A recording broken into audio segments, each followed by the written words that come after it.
नमस्कार। जानते हैं कि क्या इस साल भारत जर्मनी और जापान को पटकनी दे पाएगा या नहीं दे पाएगा इकोनॉमी के मामले में। यानी इस साल 2023 में भारत की अर्थव्यवस्था थी 3.8 ट्रिलियन डॉलर और जापान की थी 4.5 ट्रिलियन डॉलर और जर्मनी की थी 4.4 ट्रिलियन डॉलर। तो क्या भारत इस साल 4.6 ट्रिलियन डॉलर की इकोनॉमी बन पाएगा या नहीं बन पाएगा? तो दोस्तों इसका सीधा जवाब है कि 2024 में भारत जापान और जर्मनी को पीछे नहीं कर पाएगा, लेकिन 2025 तक पूरा चांस बनता है कि भारत की इकोनॉमी 4.5 ट्रिलियन डॉलर हो जाएगी।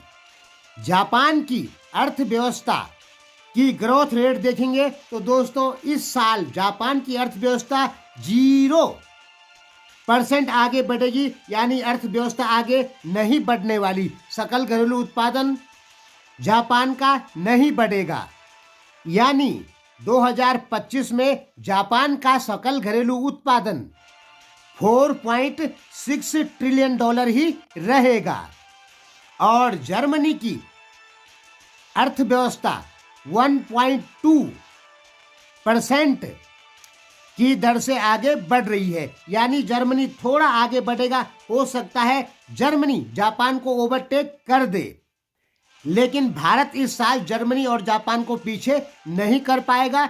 2025 और जब 26 आएगा तो 26 में पूरे चांस बन रहे हैं कि भारत जर्मनी और जापान दोनों को ओवरटेक कर देगा। दोस्तों हमारी किसी से कोई लड़ाई नहीं, किसी से कोई कंपटीशन नहीं और इंडिया को किसी को पीछे नहीं करना है। इंडिया को तो केवल अपनी जनता के लिए अच्छा खाना, अच्छा रहना ये चाहिए और अच्छा खाना, अच्छा रहना, कुछ पैसे होना, ये यदि बढ़ जाता है तो भारत की इकोनॉमी अपने आप बढ़ जाएगी। या यूं कहे कि भारत की इकोनॉमी बढ़ेगी तो भारतीय जनता खुशहाल होगी।